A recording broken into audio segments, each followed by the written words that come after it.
Well, it's hard to believe, but the big game is this Sunday as the Chiefs and Buccaneers are set to do battle right here on your favorite station, WPRI 12. So who better to have join us to give his perspective than three-time Super Bowl champion, former Patriot, founder of the Light Foundation, friend of the Road Show, and a man who I'm pretty sure could bench press me, Matt Light. Hey, Matt.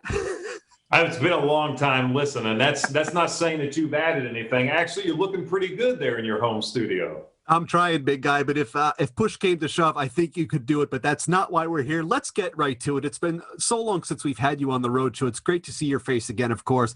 The Light Foundation just doing tremendous work. Remind our audience, remind everybody out there of really what it is your mission is and really what you guys are doing day in and day out. It's great work.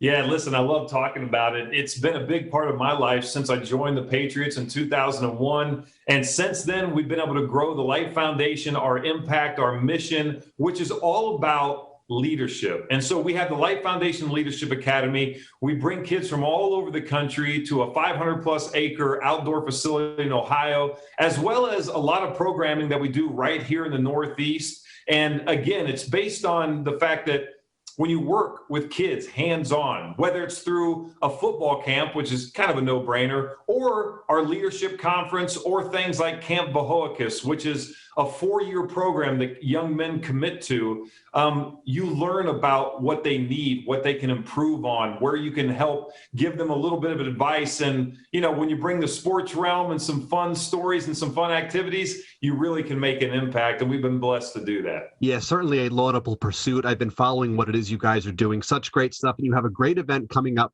Fool's Night Out. It's a ways down the line, but on April 1st, this is going to be a lot of fun. I know it's something you've done before. Yeah, and while we're all sitting here freezing and we're in lockdown and we can't get out and we're all looking for something, on April 1st, we are going to be celebrating, like we do, the fact that being a fool is a lot of fun. And the practical jokes and the things that I used to do in the locker room with friends of mine, and the fact that I know guys like Lenny Clark and Artie Januario and Greg Murphy and Christine Hurley, all these unbelievable comedians who are homegrown right here in the Northeast, and they come out to lend a hand and help us raise money is really cool. And we're doing it in style. We're going to be at the Minden Drive-In. So go to mattlight72.com, get your tickets now, because I think we're going to fill the Minden Drive-In with a lot of people looking for ways to laugh. Very cool, and I hope to chat with you more about that even as it gets closer right here on the Road Show. But let's turn our attention to the big game this Sunday, of course.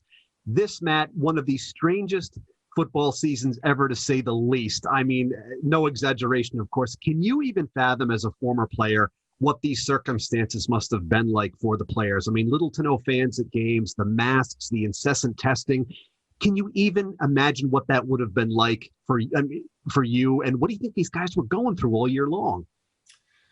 You know, football players are creatures of habit. We treat, like for example, if we have a Monday night game, it throws off the entire week because we're not playing on Sunday and we have to shift when we do certain things.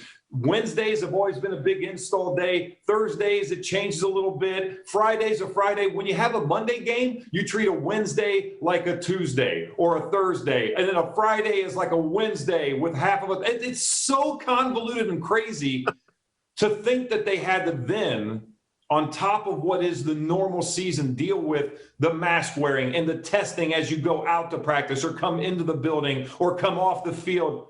I couldn't imagine it. It had to be a nightmare, but they're at the point now where hopefully it's behind them.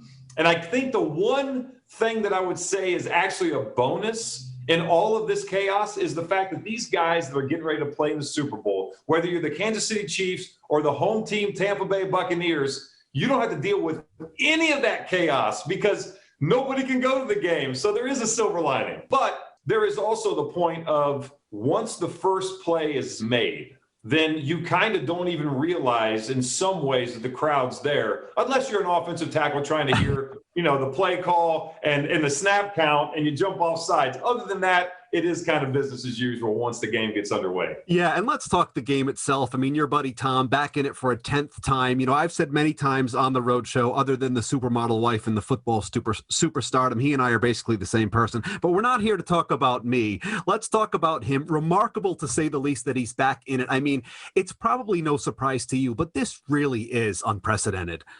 Yeah.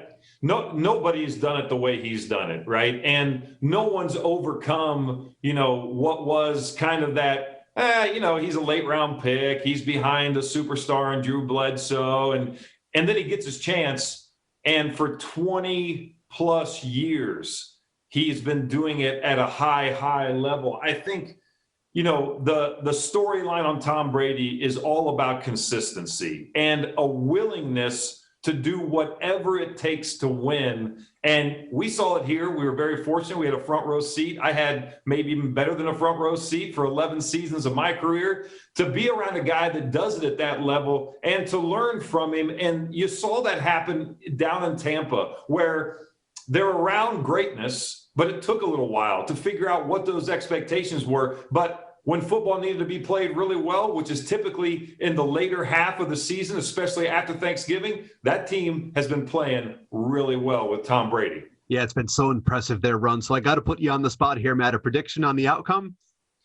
Look, they're going to have to do it all perfect in Tampa Bay to pull off a win. This Chiefs team is legit. I have a hard time seeing them not showing up and doing really well. But that said, Kansas City's got some real deficiencies on their offensive line, right? They got guys that are going to be moving around. Both their tackles are out of the game. But Patrick Mahomes is a guy that can make plays at any given moment. So tough road. I'm going to give the edge to KC. We'll see what happens. Absolutely. It should be a great game either way. Matt, so good to see you. Thank you for your time. Best of luck moving forward with the Light Foundation. And we hope to chat with you again soon. Look forward to it. Thanks a lot. All right. If you guys would like even more information on the Light Foundation, we will have links posted at roadshow.com.